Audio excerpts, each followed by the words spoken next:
Dunia adalah satu sistem yang dikuasai oleh setan, dan orang yang dikuasai oleh sistem itu akan membenci Yesus dan pengikut-pengikutnya. Tuhan sedang mau tolong engkau. Tuhan sedang mau membawa Anda dan saya kepada satu kehidupan terlepas dari sistem yang dikuasai oleh si jahat dan masuk kepada sistem yang dikuasai oleh Roh Kudus. Haleluya.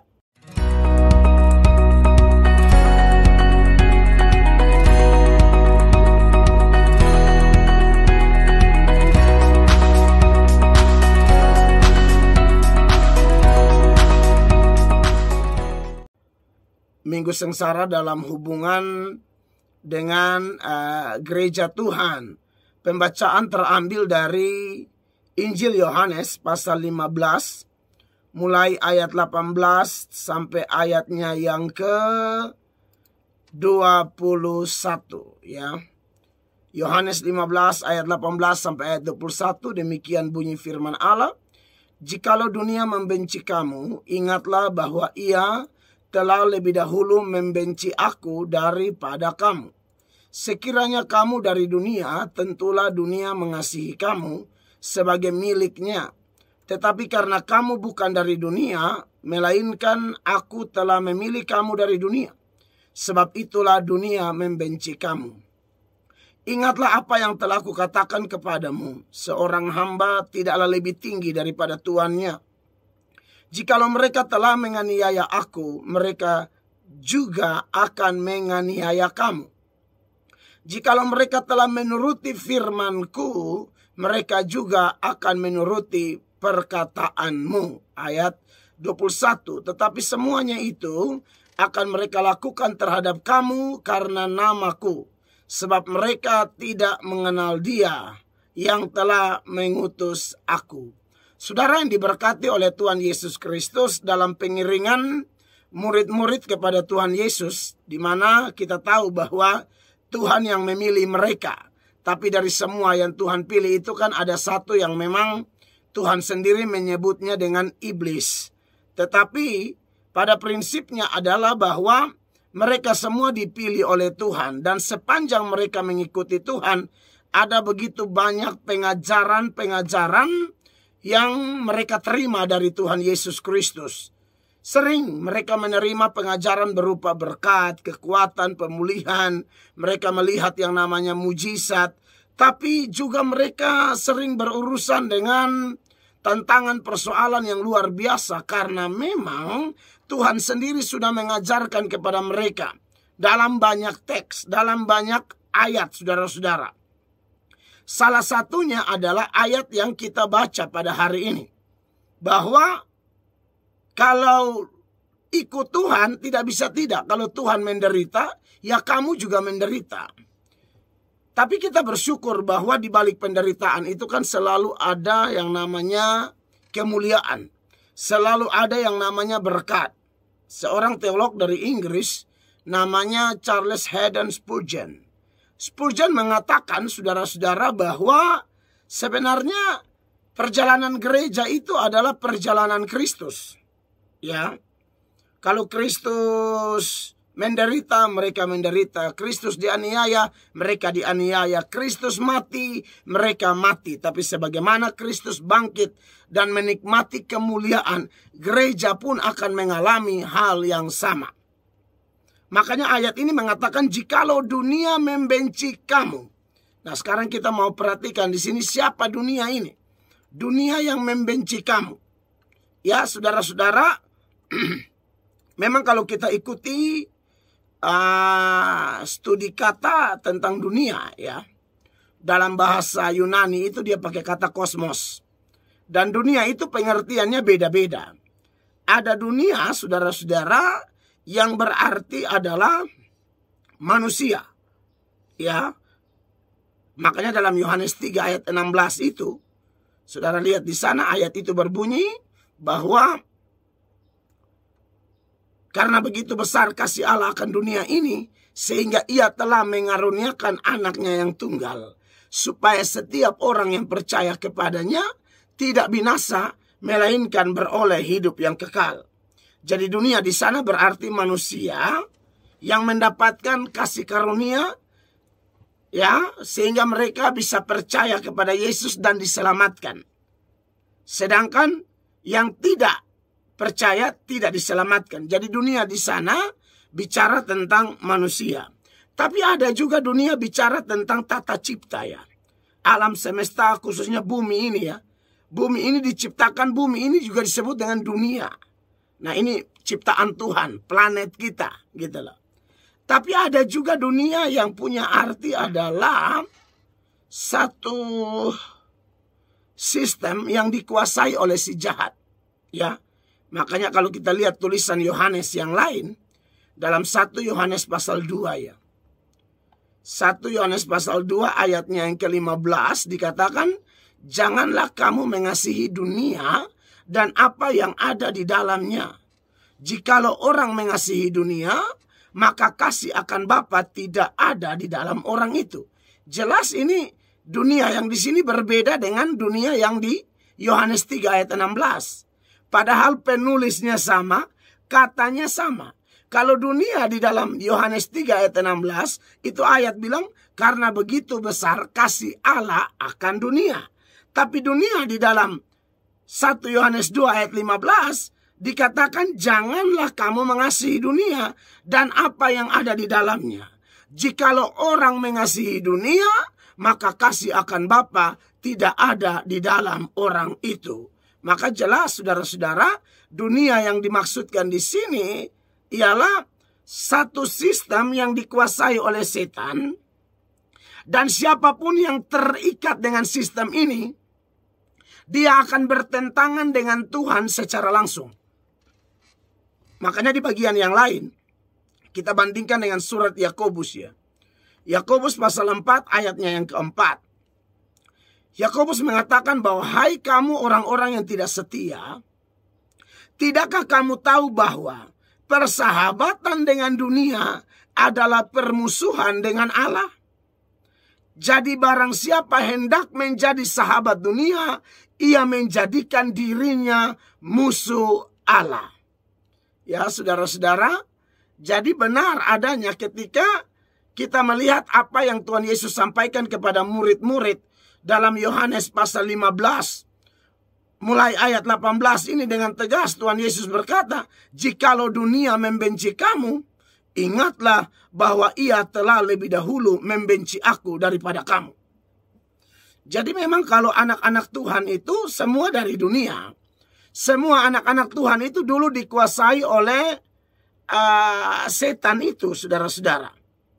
Tapi kemudian yang dikuasai oleh setan ini dipilih dan dipisahkan oleh Tuhan menjadi milik Tuhan.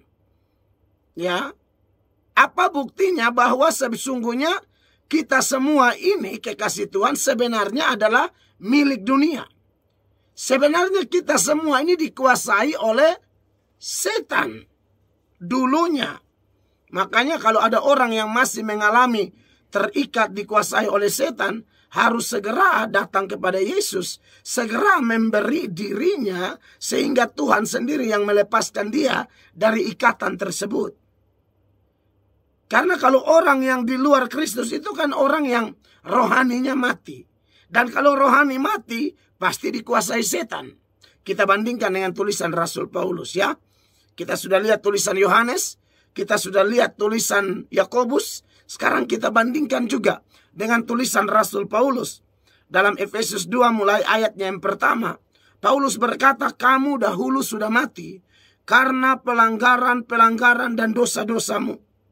Kamu hidup di dalamnya karena kamu mengikuti jalan dunia ini. Nah, saudara lihat di sana, ya.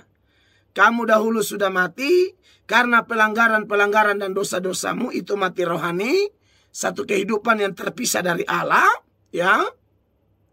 Lalu ayat 2 bilang kalau hidup terpisah dari Allah itu dikatakan kamu hidup di dalamnya karena apa? Kamu mengikuti jalan dunia ini. Garis bawahi, dunia ini. Lalu dia lanjutkan, karena kamu mentaati penguasa kerajaan angkasa, yaitu roh yang sekarang sedang bekerja di antara orang-orang durhaka. Bapak Ibu, jelas bahwa dunia yang membenci orang Kristen itu adalah dunia yang memang dikuasai oleh roh jahat yang menjadikan orang durhaka kepada Allah. Dan jelas kalau dengan Tuhan saja mereka durhaka, apalagi manusia pengikut-pengikut Tuhan, pasti tidak lolos. Mereka akan benci kita, mereka akan serang kita, dan lain sebagainya. Makanya di minggu-minggu sengsara ini, mengingat penderitaan Kristus, kita harus ingat apa yang Tuhan Yesus katakan di dalam Yohanes pasal 15 ayat 18 sampai ayat 21 ini. Ya. Jadi saudara-saudara yang diberkati oleh Tuhan Yesus Kristus, dunia pasti benci kita. Jadi siapapun yang benci orang Kristen, benci gereja, benci salib, benci Tuhan Yesus, itu setan semua. Ya, ini sekaligus memberitahukan posisi dari setan-setan tersebut supaya mereka jangan pikir mereka itu orang-orang yang kenal Tuhan. Omong kosong. Ya. Di mana orang Kristen pernah menyakiti orang? Kalau ada orang Kristen yang menyakiti orang, itu juga sebenarnya bukan Kristen. Hanya agama doang yang Kristen. Tapi sesungguhnya mereka juga orang duniawi. Makanya durhaka. Ayat 3. Paulus mengaku, dahulu Paulus juga mengalami hal tersebut. Paulus bilang, sebenarnya dahulu kami semua juga terhitung di antara mereka. Ketika kami hidup di dalam hawa nafsu daging dan menuruti kehendak daging dan pikiran kami yang jahat. Pada dasarnya kami adalah orang-orang yang harus dimurkai sama seperti mereka yang lain. Jadi saudara-saudara, sekali lagi, dunia adalah satu sistem yang dikuasai oleh setan. Dan orang yang dikuasai oleh sistem itu akan membenci Yesus dan pengikut-pengikutnya. Ya. Makanya saudara-saudara anak-anak Tuhan jangan kaget ya. Kalau saudara ikut Tuhan, saudara mengalami semua ini. Tuhan Yesus bilang, aku sudah mengatakannya kepadamu. Bukan belum mengatakan, aku sudah mengatakan. Makanya kalau kita sudah lihat tulisan Yohanes, Yakobus, Paulus, sekarang kita ingat juga tulisan Matius ya. Matius mengingatkan bahwa memang setan itu ada dalam diri orang. Ya. Dalam diri manusia. Dan biasanya saudara-saudara, setan itu bisa keluar. Misalnya orang didoakan atau lain sebagainya, setan bisa keluar. Tapi yang menjadi soal ialah kalau kita hanya didoakan, kita bergereja. Contoh ya, dulu saya ini sebelum bertobat, saya sering ikut KKR. Mau pendeta siapapun. Tapi selepas KKR pulang tidak bertobat, kumat lagi. Di KKR didoakan, menangis, komitmen, bilang mau bertobat, tahu-tahu tidak bertobat. Sampai akhirnya titik pertobatan saya yang sesungguhnya di bulan Mei 1999 di Terminal Oepura. Tapi sebelum itu saya sudah pernah ikut KKR. Jadi setannya keluar sementara saja. Lalu setannya kembali lagi. Mendapati diri ini kosong, tidak ada firman, tidak ada pengampunan, tidak ada kekudusan, tidak ada Roh Kudus, maka setan akan masuk kembali. Makanya Matius bilang begini, di dalam Matius pasal 12, Matius mencatat apa yang Tuhan Yesus bilang ya. Apabila roh jahat keluar dari manusia. Nah, saudara ingat ini. Roh jahat keluar dari manusia. Sering kita dibuat gagal fokus kan? Kita anggap setan itu ada di kuburan. Kita selalu dibuat gagal fokus oleh setan. Setan giring kita supaya kita menyangka setan itu ada di pohon-pohon besar, ada di kuburan, tempat-tempat angker, ya, dan lain sebagainya. Itu setan tipu kita supaya ketika kita fokus pikir setan ada di sana, justru setan akan masuk dalam diri kita. Makanya ini ayat bilang, apabila roh jahat keluar dari manusia. Senada dengan apa yang Paulus bilang, bahwa penguasa kerajaan angkasa yang berkuasa dalam diri orang-orang durhaka. Nah, waktu dia keluar, ini yang saya bilang mungkin gara-gara didoakan dan lain sebagainya. Tapi tidak menerima Yesus sungguh-sungguh, tidak bertobat sungguh-sungguh, tidak percaya sungguh-sungguh, maka yang terjadi apa? Dikatakan setan itu, ia pun mengembara ke tempat-tempat yang tandus mencari perhentian, tetapi ia tidak dapat. Ia tidak mendapatnya. Artinya tempat paling nyaman itu manusia, bukan tempat-tempat tandus, kuburan-kuburan, apalagi ya, pohon-pohon besar, rumah-rumah kosong. Setan tidak tertarik di situ. Makanya dia pergi coba ke situ, tapi dia bilang tempat paling nyaman adalah manusia. Karena memang itu tugas utama setan. Masuk dalam diri manusia, ganggu manusia, giring manusia supaya melawan Tuhan dan melawan gerejanya. Itu setan. Maka yang terjadi saudara-saudara, ayat 44. Lalu ia berkata, aku akan kembali ke rumah yang dimaksud orang itu, ke rumah yang telah kutinggalkan itu. Maka pergilah ia dan mendapati rumah itu kosong. Anda lihat, sudah didoakan tapi kosong. Memang bersih, tersapu dan rapi teratur, tapi kosong. Nah, makanya saudara-saudara yang sudah ikut persekutuan doa, ikut gereja, ikut KKR, sudah didoakan, bikin komitmen, jangan sampai kosong. Pastikan Anda terima Yesus sungguh-sungguh. Kalau terima Yesus sungguh-sungguh, Efesus 1 ayat 13, kamu akan dimeteraikan dengan Roh Kudus. Kalau kamu dimeteraikan dengan Roh Kudus, maka tidak mungkin setan itu kembali dan dia lihat kosong. Tidak mungkin. Setan kalau lihat ada Roh Kudus, dia takut, saudara-saudara. Itu pasti. Tapi kalau dia pulang datang, keluar lalu dia kembali lagi tetap kosong, nah ini yang nanti kita tambah jahat. Saudara lihat ayat 45. Lalu ia keluar dan mengajak 7 roh lain yang lebih jahat daripadanya, dan mereka masuk dan berdiam di situ. Di mana? Di dalam diri orang itu. Maka akhirnya keadaan orang itu lebih buruk daripada keadaannya semula. Demikian juga akan berlaku atas angkatan yang jahat ini. Saya sedikit berbagi pengalaman, kisah nyata saja. Dulu yang bertobat bersama-sama saya itu banyak, saudara-saudara. Ini sudah saya di usia pertobatan yang ke-22 atau 23 tahun sekarang. Tapi yang sama-sama dengan saya bertobat itu banyak. Tahun 98, 99, 2000. Itu lawatan Roh Kudus di Kota Kupang luar biasa.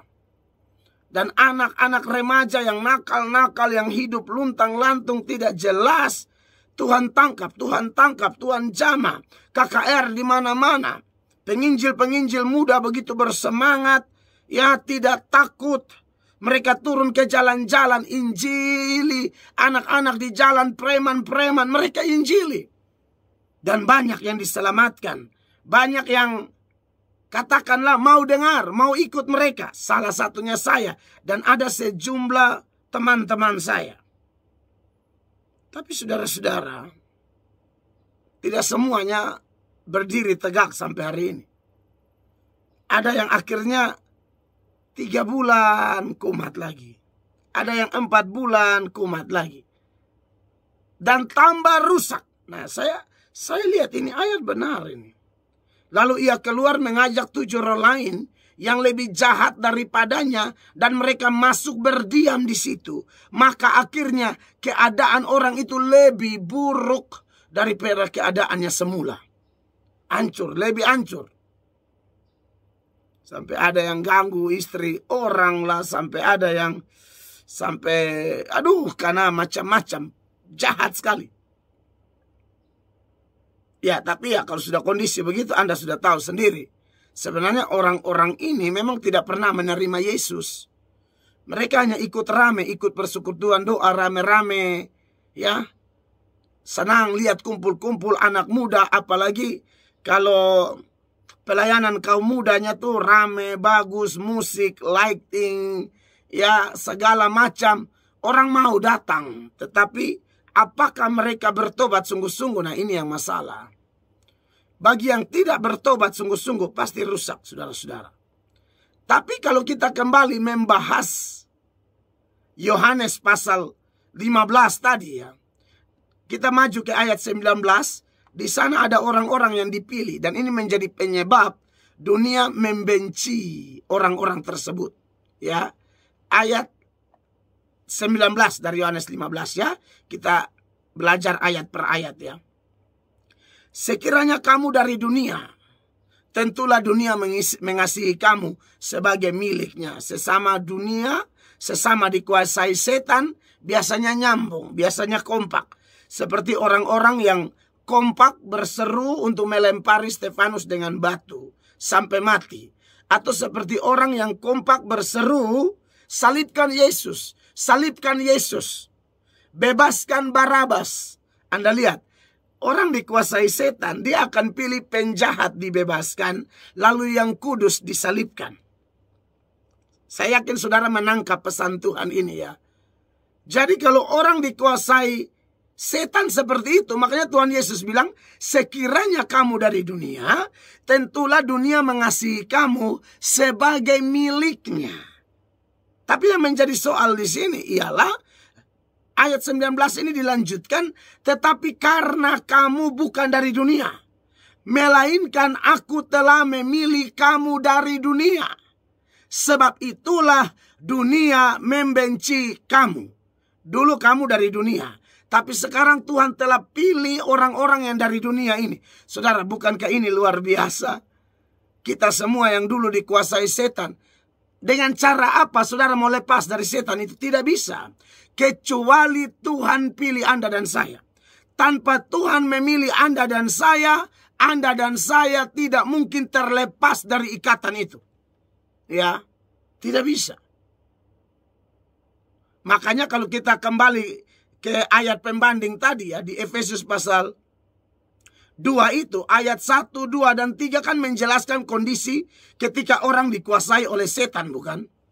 Tapi ayatnya yang keempat, dikatakan tetapi Allah yang kaya dengan rahmat, oleh karena kasih-Nya yang besar, yang dilimpahkannya kepada kita, telah menghidupkan kita bersama-sama dengan Kristus.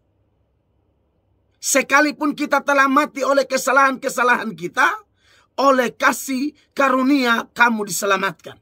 Jadi saudara lihat, kasih karunia rahmat Tuhan yang maha besar itulah yang mampu menghidupkan kita dari kondisi mati rohani yang saya dan saudara alami. Tanpa itu, kekasih-kekasih Tuhan, maka kita tidak bisa hidup. Kita tidak bisa mengalami yang namanya dibebaskan dari sistem yang dikuasai oleh si jahat. Makanya saudara yang diberkati oleh Tuhan Yesus Kristus, diberkatilah engkau. Bersyukurlah kalau Tuhan telah menghidupkan Anda kembali. Bagaimana cara Tuhan menarik kita dari kematian itu? Dengan cara Tuhan utus hamba-hambanya memberitakan Injil. Saudara, ingat. Dengan cara Tuhan mengutus hamba-hambanya memberitakan Injil. Tentu ada cara-cara khusus Tuhan bisa selamatkan orang ya. Ada orang yang sakit disembuhkan lalu kemudian dia menjadi bertobat sungguh-sungguh. Bisa. Ada orang yang punya masalah kiri kanan, bangkrut, apa segala macam. Lalu bertemu dengan Tuhan, Tuhan pulihkan dia. Bisa. Tapi secara umum, cara Tuhan menarik keluar orang dari dunia kepada kehidupan, menarik orang dari kematian kepada kehidupan, itu melalui pemberitaan Injil. Ya. Makanya kalau saudara bandingkan dengan Roma, pasalnya yang ke-10 ya. Roma 10 ayatnya yang ke-13 sampai ayatnya yang ke-15. Dikatakan sebab barang siapa yang berseru kepada nama Tuhan akan diselamatkan. Lalu dia bilang begini, tetapi bagaimana mereka dapat berseru kepadanya jika mereka tidak percaya kepada dia? Jadi orang berseru selamat. Tapi bagaimana dia bisa berseru? Itu dimulai dari percaya. Sekarang kita gali lagi. Bagaimana dia bisa percaya? Ayat 14 bilang begini. Bagaimana mereka dapat percaya kepada dia jika mereka tidak mendengar tentang dia? Berseru selamat. Tapi kenapa bisa berseru? Percaya. Lalu bagaimana bisa percaya? Dengar firman. Lalu dia bilang begini lagi. Bagaimana mereka mendengar tentang dia jika tidak ada yang memberitakannya? Makanya diberkatilah Anda yang menangkap peluang setiap hari Sabtu. Karena saya tidak mungkin beritakan yang lain. Saya beritakan firman dan ujung-ujung saya ajak Anda percaya Yesus. Dan ujung-ujung saya ajak Anda dan saya, ayo kita bertobat. Dan kalau melihat Roma 10 ayat 13 sampai 14 tadi itu, jelas orang berseru diselamatkan. Bagaimana dia bisa berseru kalau dia tidak percaya? Bagaimana dia bisa percaya kalau dia tidak mendengar firman? Bagaimana dia bisa mendengar kalau tidak ada yang memberitakan? Lalu ayat 15. Dan bagaimana mereka dapat memberitakannya, termaksud saya, jika mereka tidak diutus? Seperti ada tertulis, betapa indahnya kedatangan mereka yang membawa kabar baik. Maka diberkatilah Bapak Ibu, jemaat yang ada di Facebook, yang ada di rumah, yang lagi di pasar, yang lagi di mobil, yang lagi di kos-kosan, yang dimanapun Anda berada. Dan waktu dengar ini Anda dapat berkat, Anda bersuka cita, hatimu gembira luar biasa. Saya yakin Tuhan sedang bekerja di hatimu, saudaraku. Tuhan sedang menjamah engkau, Tuhan sedang mau tolong engkau, Tuhan sedang mau membawa Anda dan saya kepada satu kehidupan terlepas dari sistem yang dikuasai oleh si jahat dan masuk kepada sistem yang dikuasai oleh Roh Kudus. Haleluya.